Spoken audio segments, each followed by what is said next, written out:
Bonjour à tous, bienvenue sur mon blog. Je voulais vous présenter un modèle de chez Lierand.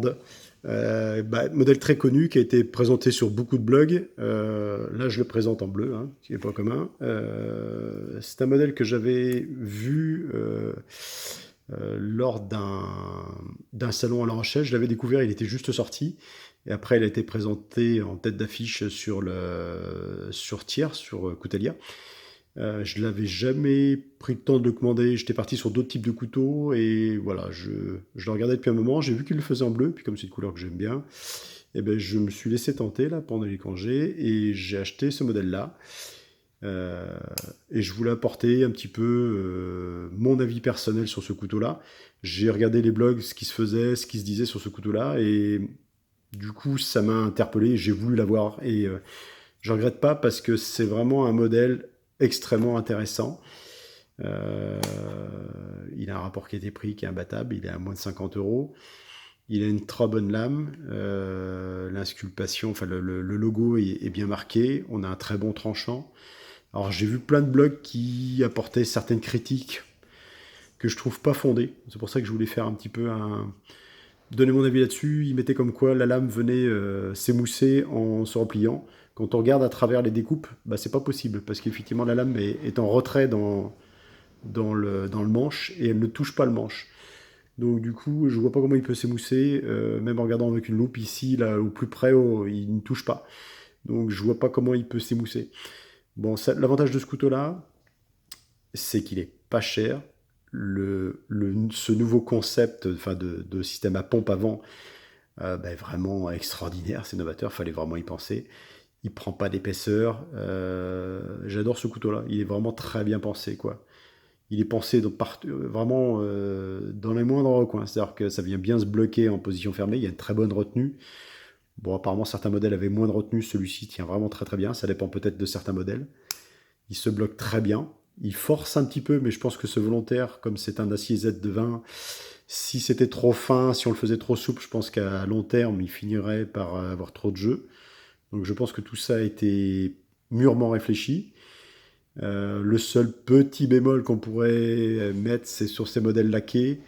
En époxy, on va marquer à certains endroits de frotte, on va marquer un petit peu l'époxy, quoi. Mais bon, euh, pour un couteau de cette qualité-là, franchement, à ce prix-là, c'est bluffant, quoi. C'est vraiment un très beau couteau.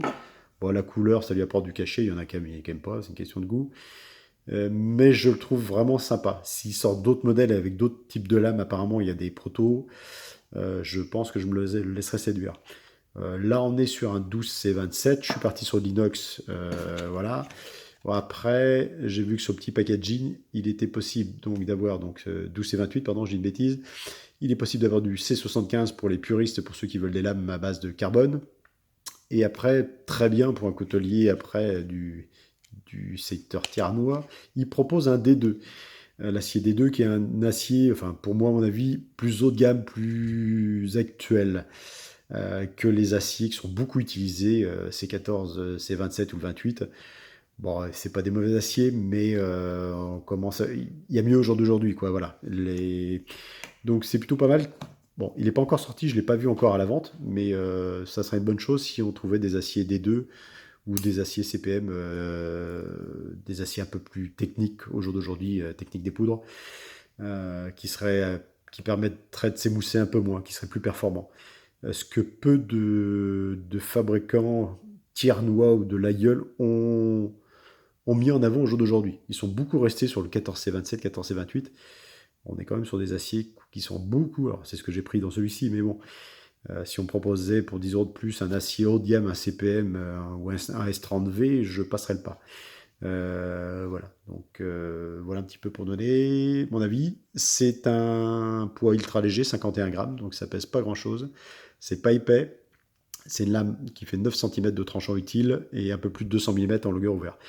Ce qui serait intéressant, et voilà ça aussi c'est un avis personnel, le Douk l'a fait là, de chez Cognier, c'est de proposer éventuellement une petite housse assortie à la couleur du couteau, même si elle est à vendre, entre guillemets, c'est intéressant pour les collectionneurs d'avoir une petite housse assortie ou marquée ou logotée au nom de la société. Je pense que c'est un petit plus, ça peut se vendre. Et c'est toujours intéressant parce que bah, du coup, quand on le met dans sa poche, on va pas le laisser dans ce packaging là, quoi. Donc voilà.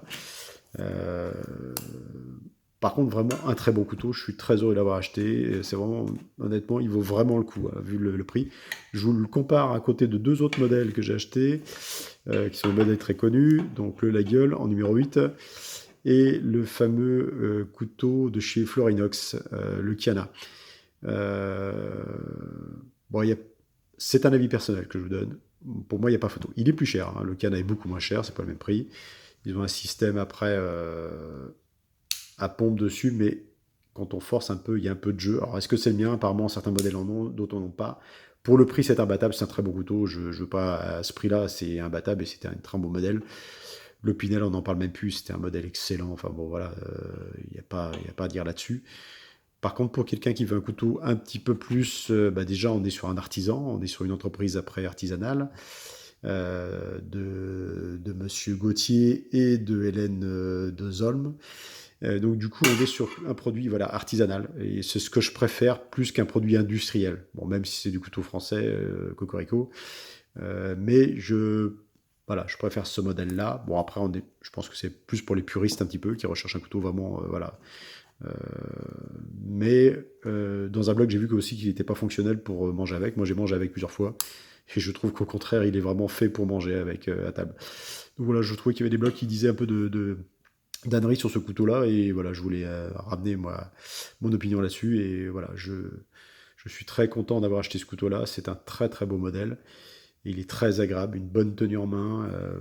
Il est vraiment, pour moi, à ce prix-là, c'est vraiment parfait. Il y a rien à dire. Euh, je préfère mettre un peu plus cher que d'acheter un couteau moins cher qui, bon, ça n'a pas la même fonctionnalité, mais voilà, on peut avoir du jeu. Voilà. Je ne suis pas fan de ce couteau-là, ni à l'utilisation d'un Opinel qui est pourtant voilà, reconnu, c'est très bien, l'Opinel, il n'y a pas de souci. Mais je préfère faire travailler un artisan. Et voilà, c'est ma vision des choses. Et voilà, je voulais la partager avec vous. Je vous dis à bientôt. Merci. Au revoir.